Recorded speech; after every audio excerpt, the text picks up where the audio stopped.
हरि भक्तन की, श्री वृंदावन धाम की, सद्गुरुदेव भगवान की। रमनीत जी दिल्ली से। राधे राधे महाराज जी।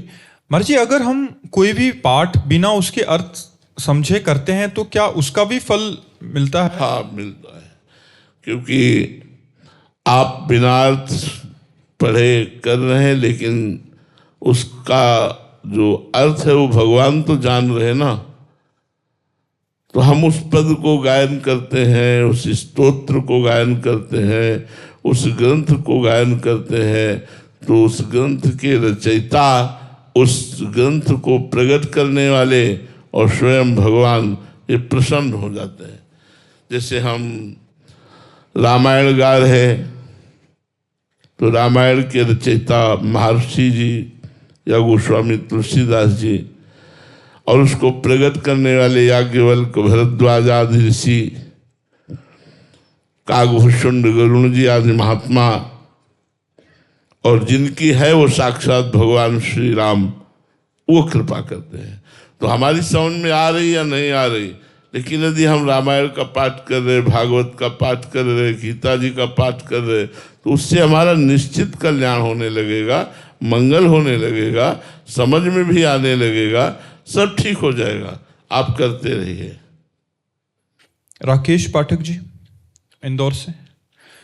राधे राधे महाराज जी। गुरुदेव, जीवन में जब द्वंद्व की स्थिति उत्पन्न होती है, जहां मन कहता है कि परिस्थिति भगवान की इच्छा के फलस्वरूप आई है और बुद्धि उसमें तर्क ढूंढकर उसके समाधान करने की प्रेरणा करती है, जिसमें भले ही परिचितों से मदद लेनी पड़े, लेकिन अगर किसी की सहायता ली जाए तो वो शरणागति पर कलंक है। गुरुदेव, ऐसे द्वंद्वात्मक स्थिति में क्या किया जाए? भगवान के ही पक्ष में रहो। परिस्थिति निवारण के लिए भगवान के ही पक्ष में रहो। अगर कोई व्यक्ति आकर आपका सहयोग कर देता बिना मांगे, तो भगवान की ही प्रेरणा से किया, हमें उसे स्वीकार कर लेना चाहिए। लेकिन हमें प्रयास विशेष नहीं करना चाहिए, तो विपत्ति अपने आप नष्ट हो जाएगी। देख लेना, आप भगवान के भरोसे केवल हो जाओ। भरोसे में बड़ी सामर्थ्य है, पर हम लोग भरोसा न करके तत्काल किसी व्यक्ति, वस्तु, स्थान का आश्रय ले लेते हैं, जिसके परिणाम स्वरूप हमारी भक्ति गौड़ हो जाती है और मुख्य संसार हो जाता है। यदि हम मुख्य भगवान को रखें, गौड़ संसार को रखें, तो हमारी भक्ति का आगे प्रकाश हो जाएगा, हमारा हृदय भगवत भाव से भर जाएगा, हमारे अंदर की वासनाएं नष्ट हो जाएंगी। राधे राधे महाराज जी। बंटी कुमार जी। महाराज जी, कर्ता और भोक्ता भाव जो इस शरीर के अंदर अहम होता है, वे कैसे खत्म होगा महाराज जी? आराधना से, सदगुरुदेव की आराधना से, भगवान की आराधना से। जैसे जैसे पाप नष्ट होते जाएंगे, अज्ञान नष्ट होता जाएगा, वैसे वैसे आपका देहाभिमान गलित होता जाएगा, आपका कर्ता भोक्ता भाव गलित होता जाएगा। पर इसके लिए साधना की जरूरत है। किसी बड़े महापुरुष की शरण लेकर उनके अनुसार जो साधना पद्धति बताई जाए, उससे चलो और दीर्घ काल तक साधना करो। तो साधना करते करते जब बुद्धि पवित्र हो जाती है, मन पवित्र हो जाता है, तो ये व्यर्थ का देहाभिमान नष्ट हो जाता है, व्यर्थ का कर्ता भोक्ता भाव नष्ट हो जाता है। तभी वो मोक्ष पदवी को प्राप्त होता है या प्रेम पदवी को। प्रेम या मोक्ष प्राप्त हुए बिना देहाभिमान गलित नहीं होता है। तो देह भाव को नष्ट करने के लिए सदगुरुदेव की शरण, शास्त्रों का स्वाध्याय, कर्मों का भगवान को समर्पण। सुबह से लेकर शयन तक जो भी कर्म करें वो भगवान को समर्पित कर दे। कृष्णार्पणमस्तु। जो भी कर्म करें वो शास्त्र सम्मत करें, धर्मयुक्त। जो भी खाएं वो भगवान को समर्पित करके पाएं, प्रसाद रूप। तो आप देखेंगे आपका देहाभिमान गलित हो रहा है। धीरे धीरे धीरे धीरे ऐसा अनुभव होने लगेगा कि सब भगवान करवा रहे हैं, मेरे द्वारा जो कुछ भी हो रहा है वो श्री भगवान करा रहे हैं, मैं कहीं भी करता नहीं हूँ। जो बुलवाना चाहते हैं वो बुलवा रहे हैं, जो दिखवाना चाहते हैं वो दिखा रहे हैं, जो कराना चाहते हैं वो करवा रहे हैं। बस अब मैं कहीं नहीं, मेरे प्रभु के द्वारा सब कुछ हो रहा है, ऐसा उसे अनुभव होने लगेगा। मिहिर जी दिल्ली से। राधे राधे महाराज जी। महाराज जी, दास चाहता है कि सारी इच्छाओं का नाश होकर एकमात्र श्री जी को प्राप्त करने की इच्छा रह जाए। अगर नाम जप नहीं होगा तो सब साधन शून्य है, परंतु मन कहता है थोड़ा नाम जप कर लो, बाकी दान पुण्य कर लो। मन महाराज जी नए नए साधन ढूंढता रहता है। देखो, दान पुण्य से काम बनने वाला नहीं है। जैसे पाप कर्म लोहे की जंजीर, तो पुण्य कर्म सोने की जंजीर, पर बंधन का कार्य तो दोनों से हो रहा है ना। दान करने की भावना को सेवा में लाओ। जैसे किसी को आपने 100 रुपये दिए तो आपको सोचना है तुदीयम वस्तु गोविंदम तुभ्यमेव समर्पये। हे भगवान, आपने मुझे जो 100 रुपये दिए थे वो मैं आपको प्रदान करता हूँ। भगवत स्वरूप उसे मानकर दे दिया तो वो भगवान की प्राप्ति का हेतु होगा, वो दान नहीं कहलाएगा, वो सेवा कहलाएगी। सेवा से भगवत प्राप्ति होती है, दान से उसका फल प्राप्त होता है। तो नाम जप अधिक करो और जो भी करो परोपकार करो, सेवा करो। और बताया कि सेवा को, कर्म को कृष्णार्पणम मस्तु करो, भगवद अर्पणम मस्तु, राधा वल्लभ अर्पणम मस्तु। तो उससे क्या होगा, कर्ता भाव तुम्हारा शिथिल होने लगेगा, तो आपको आनंद की अनुभूति होने लगेगी। कर्म समर्पण जब हम भगवान को करते हैं तो कर्म वो निर्दोष हो जाता है, वो बंधन कारक नहीं होता। ऐसे ही हम जो भी करें वो भगवान को सामने देख कर करें, भगवत भाव में करें, तो हमारा इसी जन्म में कल्याण हो जाएगा, इसी जन्म में मंगल हो जाएगा।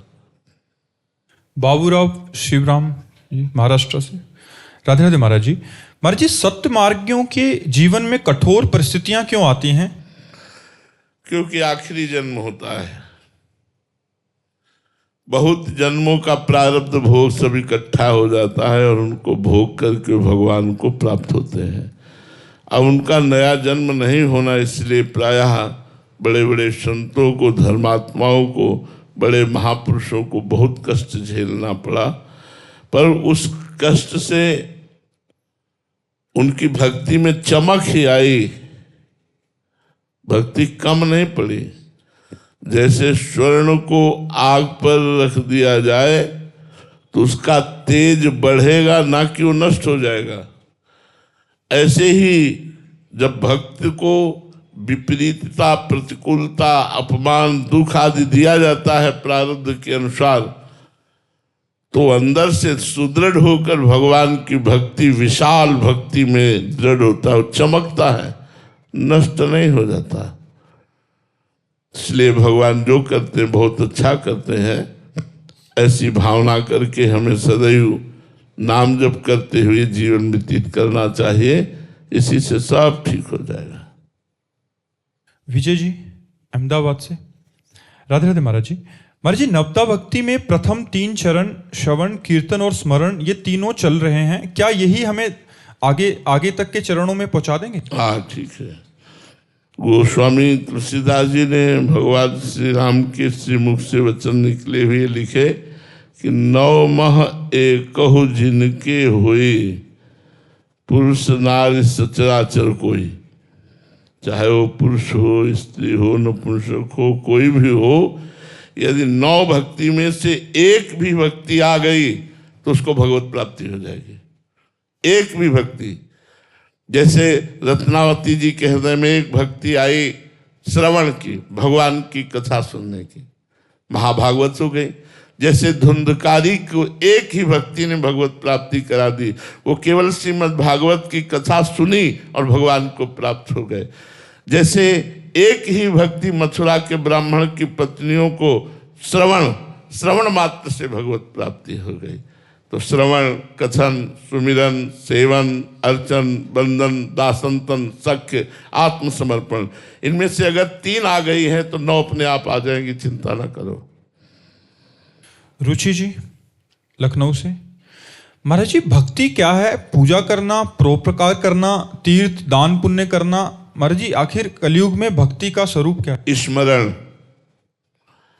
भगवान का स्मरण करना। देवर्षि नारद जी से पूछा गया भक्ति का स्वरूप क्या है, तो देवर्षि नारद जी भक्ति के आचार्य, उन्होंने कहा तदर्पिता अखिलाचारिता तद विस्मरणेन परम व्याकुलतेति। जितने भी कर्म किए जाएं वो भगवान के लिए किए जाएं, कृष्णार्पणमस्तु। और एक क्षण के लिए भी भगवान के सुमिरन का तार ना टूटे, इसी का नाम भक्ति है। अखंड स्मृति और सर्व कर्म समर्पण, इसका नाम भक्ति है। जितने भी कर्म हो उस भगवान को समर्पित कर दिए जाएं और हर समय उठते बैठते चलते फिरते भगवान नाम चल रहा है, इसी का नाम भक्ति है। अगरबत्ती लगा देना, थोड़ा सा आरती कर देना या थोड़े से वो तो धार्मिक कृत्य हैं, लेकिन भक्ति नहीं। भक्ति का पूर्ण स्वरूप है एक क्षण के लिए भी भगवान का विस्मरण ना होना, सतत भगवान के आश्रित रहना, आश्रित रहकर भगवान का चिंतन, मनन, कथन, श्रवण, ये सब, इसी का नाम भक्ति है। नितेश राजपूत जी आगरा से, राधे राधे महाराज जी। महाराज जी मृत्यु को महोत्सव कैसे बनाया जाए? जब भगवान की प्राप्ति हो जाती है तब, जब भगवान की प्राप्ति हो जाती है तब ये बात होती है। मृत्यु महोत्सव होती नहीं तो मृत्यु भयावह है। सबको भय लगता है मृत्यु से, कौन ऐसा जो डरता ना हो, लेकिन वही नहीं डरता जिसे भगवान से मिलन हो गया है, भगवान की रूप माधुरी में आसक्त हो गया है, भगवान से प्रेम हो गया है। तो कब मरी हो कब भेटी हो पूर्ण परमानंद, कब शरीर मेरा छूटे हो परमानंद स्वरूप में भगवान को प्राप्त हूँ, ऐसा उस भगत के हृदय में आनंद रहता है। इसलिए उसे मृत्यु भी महोत्सव दिखाई देती है, मृत्यु भी आनंददायक दिखाई देती है। जिसको भगवान से रति हो गई, भगवान के सुमिरन में मगन है, भगवान में आसक्ति हो गई। कुणाल चौधरी जी, राधे राधे महाराज जी। महाराज जी आप कह रहे हैं कि आप दिल्ली यूनिवर्सिटी स्टूडेंट यूनियन के सचिव हैं। महाराज जी आपके वचन आज लाखों लोग सुन रहे हैं और आपके वचन सुनकर हमने भी यूनिवर्सिटी में नशा मुक्ति करने का प्रयास कर रहे हैं, जिससे यूथ भजन मार्ग की ओर प्रेरित हो। महाराज जी आपको बहुत सारे लोग सुनते हैं, हम जैसे युवाओं के लिए आपका कोई मार्गदर्शन? हाँ, हमारी तो मार्गदर्शन खास करके युवाओं के लिए ही है, क्योंकि जो वृद्ध हो गए हैं वो अपनी इंद्रियों की विवशतावश वो सुधरना भी चाहे तो बहुत कठिन है, और वो अंतिम पड़ाव की तरफ जा रहे हैं। तो हमारे भारत के भविष्य हैं युवा जन। अगर युवा भाई नशा करेंगे और व्यभिचार पराई स्त्री से करेंगे तो उनको चोरी और हिंसा, जुआ और छल कपट ये घसीट लेगा, और जिसके जीवन में ये है वो कूड़ा जीवन है, वो किसी काम का जीवन नहीं है। इसलिए हम टीचरों से, माता पिता से और आप जैसे समाज सेवियों से यही प्रार्थना करेंगे कि हमारे नवीन बच्चों को, जवान भाइयों को नशा से बचाओ, व्यभिचार से बचाओ, गंदी आदतों से बचाओ। तो ये चोरी, हिंसा, व्यभिचार ये धीरे धीरे कम होते होते बंद हो जाए तो बात बन जाए।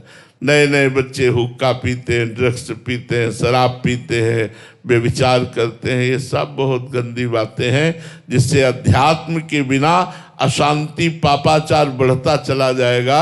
इसमें कोई सुख नहीं है, केवल इंद्रियों को शिथिल कर देता है कोई भी नशा हो। इसलिए नशे से बचाओ, और इनको खान पान की पद्धति शुद्ध बताओ, इनको थोड़ा व्यायाम करना सिखाओ, इनको पवित्र अध्यात्म की शिक्षा दो, जिससे हमारे भारत के भविष्य को उज्जवल बनावें। इन्हीं में कोई एमएलए होगा, कोई सांसद बनेगा, कोई मंत्री बनेगा। और जब ये व्यभिचारी और व्यसनी और घूसखोर होंगे तो हमारी समाज को शोषण करेंगे, पोषण थोड़ी करेंगे। गलत आचरण करने वाला यदि नेता बन जाए तो समाज का शोषण करता है, अगर धर्मात्मा पुरुष नेता बन जाए तो समाज का पोषण करता है। इसलिए हमारे भारत के भविष्य नौजवानों को, नवीन बच्चों को नशा से, व्यभिचार से, गंदी बातों से, चोरी हिंसा से बचाया जाए। देखो, जब बच्चे नशेबाज हो गए तो स्कूली बच्चे ही मोटरसाइकिल से जा रहे, माता बहनों की चैन खींच लिया, वो गिर पड़ी, मुंहभरा गिर पड़ी, उनको कोई फर्क नहीं, कोई दया नहीं है कि उसको कष्ट हो रहा है, क्या हो रहा है, चैन खींची, 40-50 हजार रुपए की बेची। ये हालत नौजवानों में बढ़ती चली जा रही। अपनी माँ से लड़ करके मांगते हैं रुपया दीजिए, अगर रुपया न दे तो माँ पर प्रहार कर देते हैं, यहाँ तक कि हत्या कर देते हैं। ये नवीन बच्चे अपने माता पिता को जहाँ भगवान मानना चाहिए वहाँ कठोर वचनों से बात करते हैं, ज़्यादा बात करें तो प्रहार कर देते हैं, निष्कासित कर देते हैं। इसलिए जरूरी है हमारी नवीन समाज को सुधारना, और वो बिना अध्यात्म के समाज का सुधार हो नहीं सकता। नवीन पढ़ाई, आधुनिकता के साथ साथ अध्यात्म अत्यंत आवश्यक है। विजय लता जी बीकानेर से। राधे राधे महाराज जी। महाराज जी, 4 से 5 दिन मौन रहने के बाद मुंह से मौन तो रहते हैं, पर भीतर से कुछ ना कुछ बहुत तेज चलने लग जाता है। इंद्रियों को अंतर्मुख कैसे करें महाराज जी? नाम जप से, जिह्वा से नाम जप करो, उपांशु ऐसे। तो मौन का मतलब है मन का मौन हो जाना, मन का निसंकल्प हो जाना। वाणी का मौन तभी सार्थक है जब नाम जप चल रहा है। अगर नाम जप नहीं चल रहा, प्रपंच का चिंतन चल रहा है, तो नाम कीर्तन करो, वाणी के मौन रहने से कोई लाभ नहीं मिलेगा। अगर आपका अंदर का चिंतन प्रपंच का चल रहा है तो खोलो वाणी और राधा राधा राधा उठाओ मंजीरा और नाम कीर्तन करो।